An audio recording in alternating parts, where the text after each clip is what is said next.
Hello everyone, and welcome to my round 10 match in our 2020 Summer Blitz tournament. I am up against the person tied for third here. It's actually a three-way tie. The person in fifth should read as 6.5 points. So I think maybe my only saving grace is that I don't think Michael's played a bye week yet, and I don't think Ryan has either, so they should be due for that pretty soon. I think I'm going to get an extra game over them going into this final stretch. So it is still a pretty close tournament. So I did do some. Did I just do this again? My goodness, I need to be better about my mouse. Okay, let's try that again. My goodness. I think I did that in the last round too. So I did do some opening prep. He does play right into the max lane. He plays the bishop c5 typically, and in the games that I looked at, or maybe the one or two, because not very many people play this. He plays the bishop takes c5 line, and then I think he runs out of theory after that. So I'll play bishop g5, and I think here in the game he played c6. So I wonder if he's still going to do that, and if he does, I'll play f4 and strike in the center. So I don't know if he's taken a look at this line, because he just played against this in the last round. So he plays b5 this time. Wow. Okay, so this is obviously a completely new move. I think I can just drop back, but this is totally new. Why don't we do that? Why don't we just drop back? I don't think I have any bishop takes f7 stuff, so I didn't go for that. Okay, so then we get some pressure on that.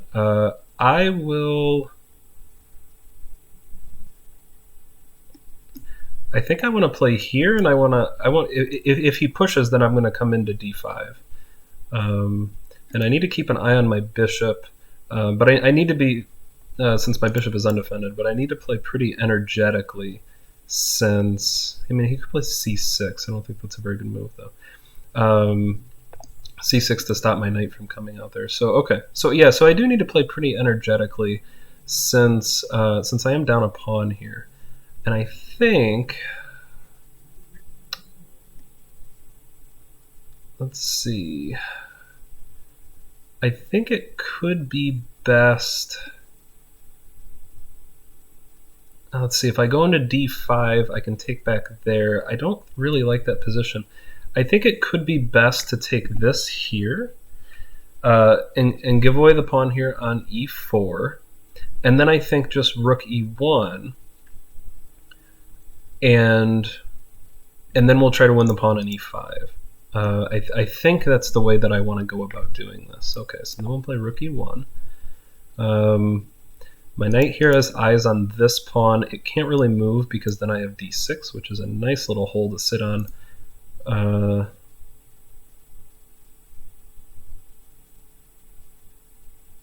I don't think he can. Okay, yeah, that's fine. That's a pretty good move.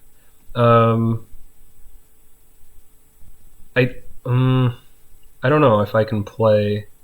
I don't know if I can play rook takes.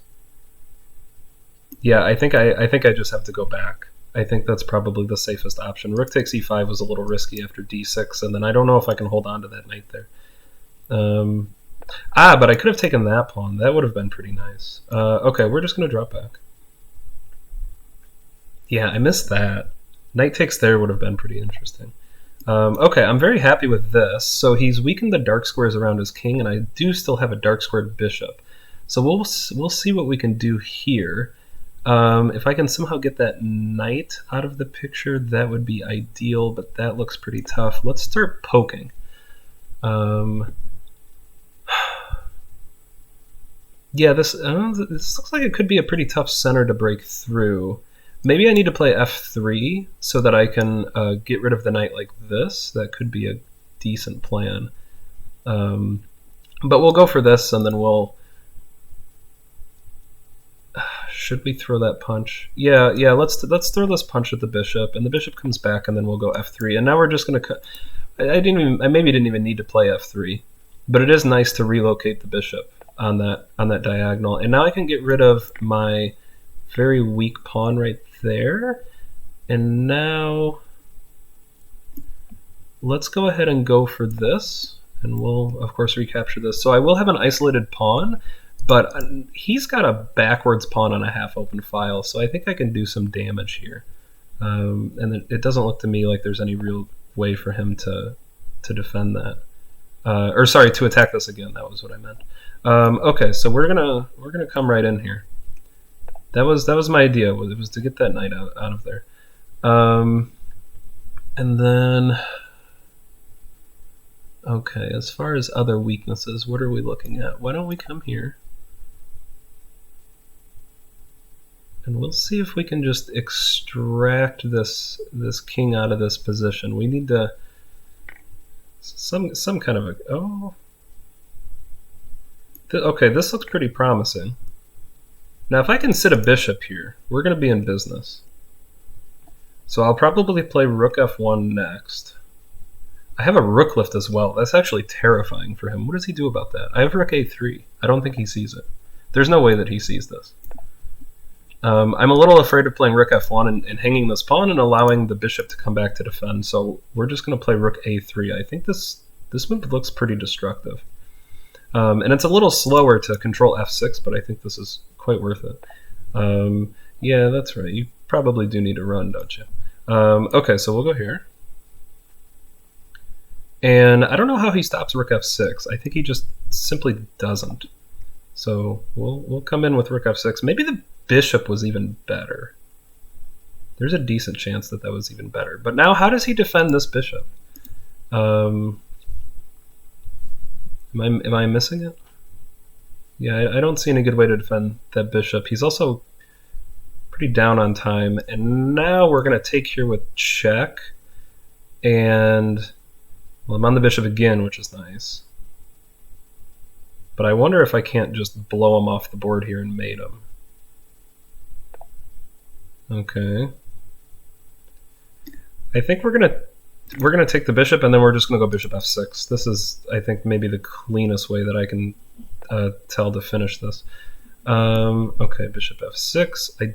Okay, I have plenty of time. I don't need to rush this here.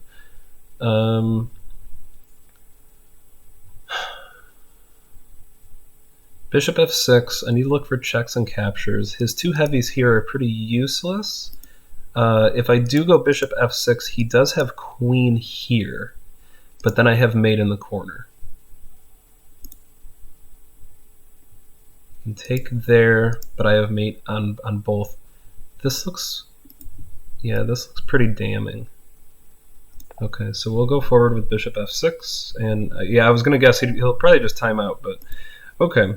So, all right, I wonder if I'm still showing up. Okay, it's been a long day and my lighting is a little questionable. It's very late, so I hope that it makes do in a pinch.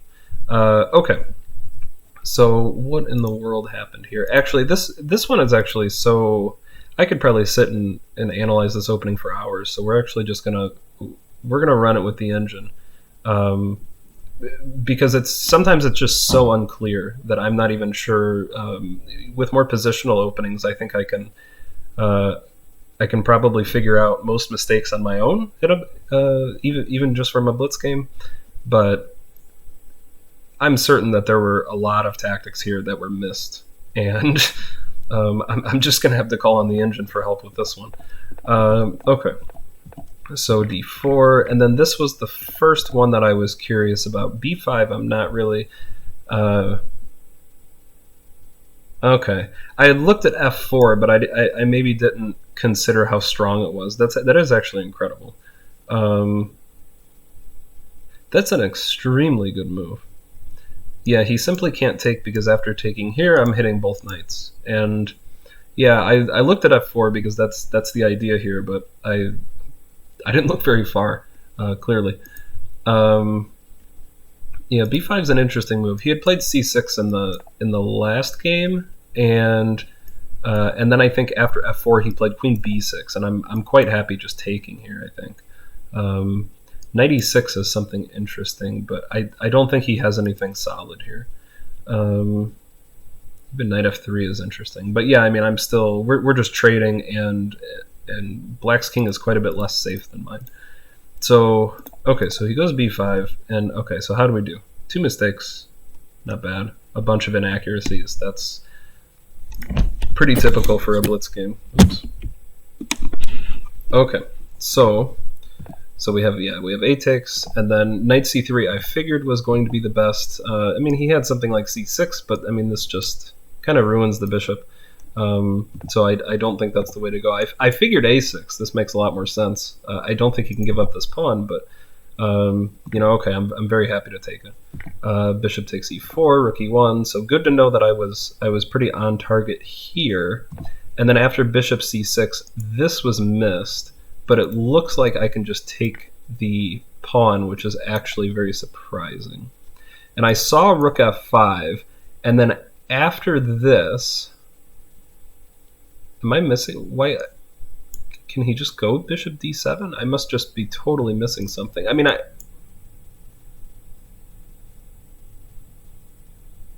I guess just takes, right? Bishop takes f6, and then g takes, and then you get h5.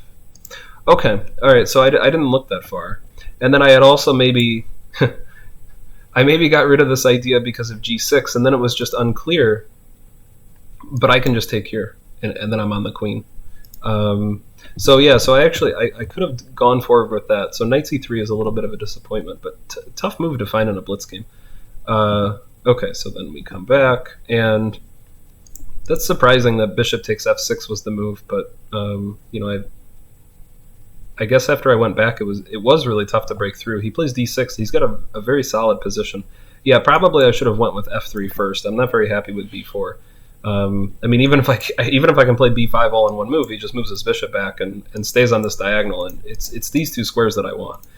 So yeah, queen e7 I don't think really made a lot of sense. That move I don't think has much of a plan behind it. But okay, now we have f3, and if the bishop can come back if it needs to, but I really wanted the knight to get to e4, and I can just play f4 there.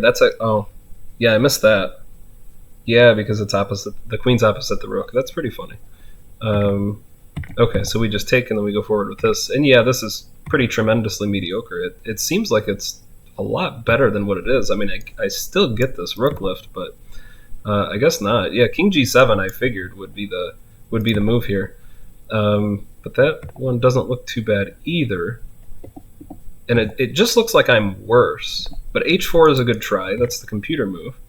It looks like I'm worse, and I can't really figure out why. If he does play rook d7 here, and then rook a3, and now the computer, we're just slowly getting to equal, but I don't think it was g takes h4 that was the mistake. So he should have, oh yeah, if he plays g4 instead, I can totally see why black is better. Okay, so I totally missed that. I mean, at least my queen has f5 if I desperately need to get out, but okay. G4 is a nice defensive resource to have. And then yeah, king f8. I mean, at this point, and now I just have a huge attack. And was bishop f6 better? Bishop f6 was not better, so that's good to know. Now I wonder why. Okay, so it's still good. Okay, yeah, there was no doubt about that. I knew it was still good, but okay, yeah, rook to f6 is a little bit more to the point. And then how is our mating attack? Rook e3. Oh yeah, duh. I have another rook here. Yeah, that makes sense. Probably should have done that instead. Okay, so we take the bishop, and then yeah, rook c8, and now we can just come in. Cool.